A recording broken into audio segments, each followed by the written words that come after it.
So dinner church is a place where we gather around a common table to share a meal.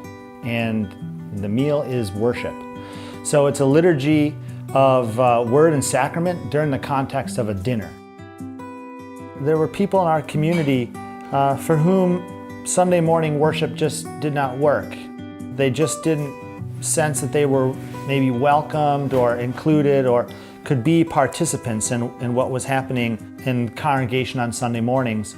And we wanted to create a space where people would feel welcomed, would feel safe, would feel like they could belong and participate really fully in being a giver and a receiver of the gifts. All throughout the Synod, we see people who are hungry for God's mission.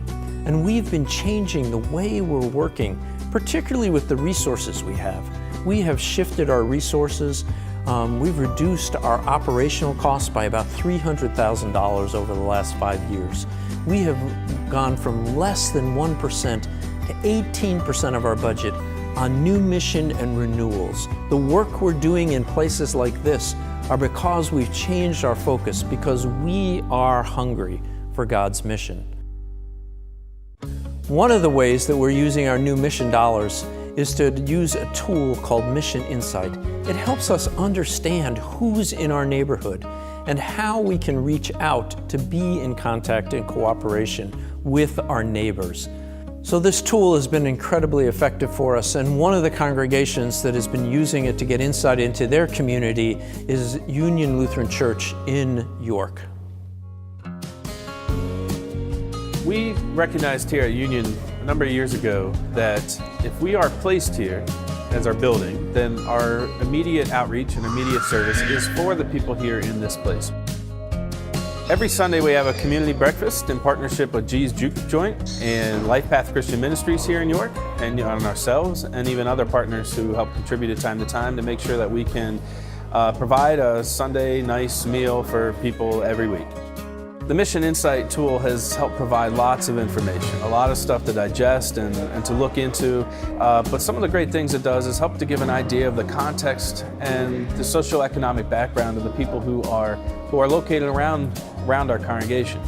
It has helped to give us ideas for ministry, to help us understand what people may be looking for in a congregation or what their needs truly are, so that we can find ways to grow deeper in our relationships. Not only in just providing things like a breakfast or clothing or a food bank or whatever it might be, but also in how we do worship together, how we do after-school programs, how we do Bible study, whatever the ministry of this congregation might be. To actually connect with our community, the first step is always talking to our community, figuring out what they want and need and what their interests are. We use a lot of tools, one of them being Mission Insight software, because it lets us know who's actually in our community. We tried doing a ton of family programming that was oriented towards folks with younger kids. And it turns out in our neighborhood, we have a lot of parents with teens because we live near the high school. If we hadn't been able to look that up on Mission Insight software, we would have spent a lot more time and money trying to create programs that no one was coming to.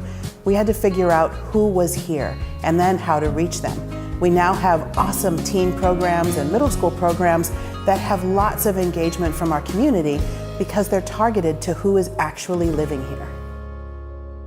One of the things that we work on together is finding ways to cooperate in congregations. And we use the skills and gifts that we have in our resource center to help shape the formation of faith for people of all ages, but particularly for the people in their first third of life.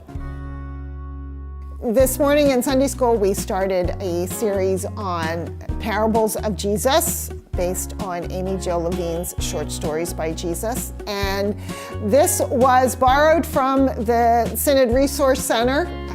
I had read the book and I was talking to Marty Shiflett about it, and she said, well, we have the video series. Would you like to preview that? And, you know, maybe your Sunday school class would be interested. And I previewed it. It was great. And we started today, and we're learning how to look at parables through sort of a different lens. The Synod Resource Center, consider it the library for the Synod. I've personally borrowed books and resources for marriage counseling and videos for Sunday school. It's a great thing for smaller congregations because, first of all, there's no membership fee like there are with the Parish Resource Center. It's free, it's open.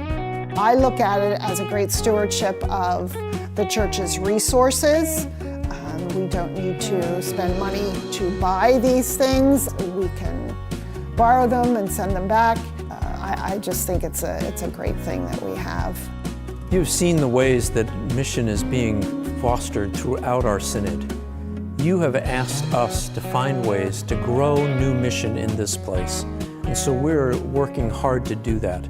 But we need your support in doing that. Your mission support dollars make this possible, and I would ask that you consider increasing your mission support dollars in 2019 so that we can do even more to spread the good news of Jesus Christ in this place.